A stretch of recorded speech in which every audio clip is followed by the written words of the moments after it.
Hi and welcome to Tea Drinking Reader. My name is Antje and today I'll be talking about The Poppy War by R.F. Kuang. And this is a high fantasy book set in the Nicara Empire, and we're following our protagonist Rin when she's about 16 years old. She applies to one of the academies in the empire. She has to do this test, and because she tests so well, she is able to visit the military academy, which is one of the most prestigious places to land, called Sinegard. But when she reaches Sinegard, Rin realizes that it's not the place she expected it to be. Because Rin is an orphan, she was taken in by this horrible foster family. She has no idea who her parents are, and her skin is darker than that of her classmates, and she's from the poorest district, and there's just a lot of knowledge she's missing because all of her classmates have been training to go to the school since they were kids, and Rin only decided to join a year before. But Rin decides to just buckle down and give her best, and whilst she is in Sinegard, she discovers that she has shamanic powers, and she tries to hone them together with her mentor. At the same time, there's a war brewing with the neighboring empire, with whom the Nicara Empire had the first and the second Poppy War, and it kind of looks like the third Poppy War is about to begin. And in the Poppy War, we are following Rin in the first part when she is at the academy, and I think the second or third part she then is involved in this war with the neighboring empire, and we see how her powers evolve and how she puts these powers to use in the fight that's going on. As I said, the Poppy War is a high fantasy book, but for me it also had something of a historical novel to it, because R.F. Kuang based the idea of the book, or many of the events in the book, on the Second Sino-Japanese War, which are events or was a war I didn't know a lot about when I went into this book. Actually, I didn't know anything. And after I finished reading the book, I went on Wikipedia and I read up on the war, and there are very big similarities, of course. And also when you look at the map of this world that R.F. Kuang designed, you will see that the map is very similar to our world. And for me, a historical novel is also, in the wider sense, a book that forces me or makes me want to engage with history. And for me, this is also a huge plus point of a book, because it had me, well, not excited, but very intrigued to go and find out more about this history I had no idea about, or all of these events, and therefore it is a historical novel. And I just really liked how this was a fantasy book that was not based on European history or the European Middle Ages. I am not very well read when it comes to fantasy, haven't seen that many films either, but from my feeling it is usually like a Western basis that is used, and I thought it was really interesting. And yeah, it had me looking at the Second World War from a different perspective, or from a new perspective. What I also really liked about the book was that Rin is not the classical chosen one. She does have her own shamanic powers, but she doesn't access them because they are just given to her. She really has to work for them. She really had to work to get into this academy, and it isn't like when she is in the academy that suddenly she becomes this superhero.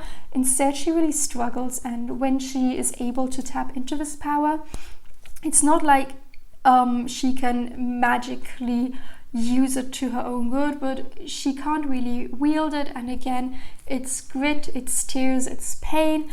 And I just thought that was a very interesting perspective. And what I also really liked is that there's like no romantic interest or some partner who makes her more motivated to put in the work, or that there's like a romantic entanglement with a mentor person. Instead, she's just this girl or this young woman at some point who is her own person and who has her own agenda when it comes to what she chooses to do and what she doesn't choose to do. At the same time, this is also a reason why I really disliked her character. She is in essence just this immature young person with incredible powers and who is part of the military, and she really has no business emotionally of being there. I really disliked the decisions she made. She made me very, very angry, and this is also part of the reason why I won't be continuing with the trilogy. I just can't face following her character anymore, just because she pisses me off so badly, and I just don't want to be part of it anymore, because this is more of a revenge story than a story about finding the good in the world, and I just can't take it. What I kind of liked but also hated at the same time was the depiction of war in the Poppy War. So R.F. Kuang focuses quite a lot on what war also does to civilians. Of course, there's like fighting or battle scenes, but she also puts a huge emphasis on the people who are caught between the two fronts. And while she evokes all these emotions and it's done in such a good way, it also brought up all these feelings in me, because the things she describes are so gruesome, they're so horrific. It's just heartbreaking knowing that people are able of this kind of behavior or of this violence, because I am so happy that the people who talk about this book gave content warnings when it came to the Poppy War, because the scenes there are in this book, I would not have been able to handle them if I'd gone into this blind, and which is also why I would really recommend that you Google the Nanjing Massacre if you are thinking of reading this book and aren't sure whether you can handle such brutality and violence, because that is one of the events that form a basis. If you read that article on Wikipedia or essay or something, you know what you're in for the Poppy War, and you again see that this kind of violence isn't fiction but reality too.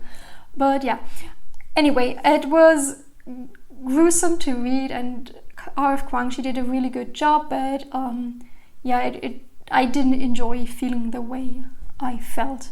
But that's not necessarily the main reason why I would not continue reading the trilogy. What is actually the biggest issue for me is the magic system.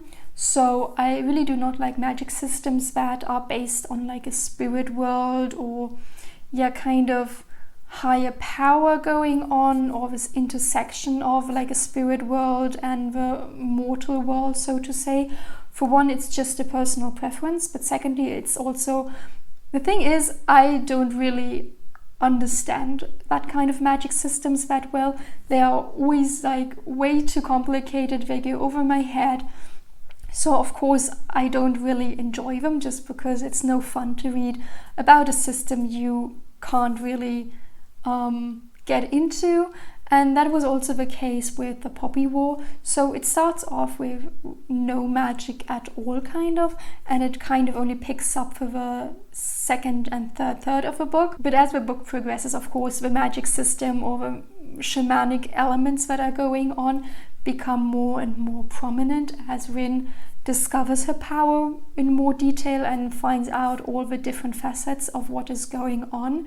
But seeing as I hadn't really understood the basis yet, I couldn't really grapple, or I couldn't really grasp what was built on top of this basis, and I was just confused. I would have liked this story a lot better if there was no magic at all.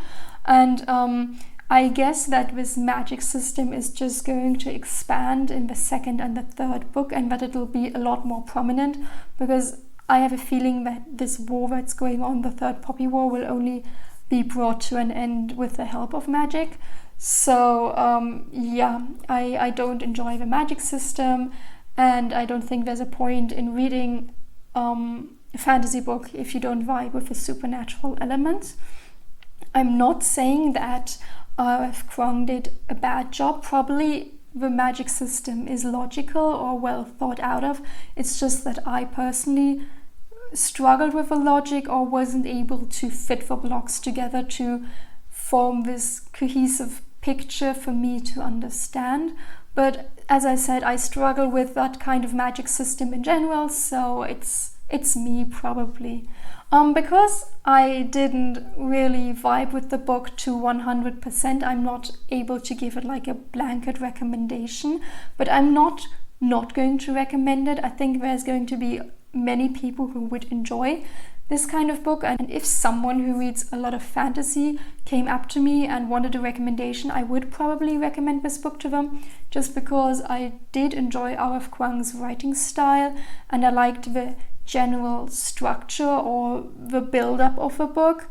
And as I said before, I also liked how it's not based on European history or the European Middle Ages, but on, as I said, the Sino-Japanese War instead.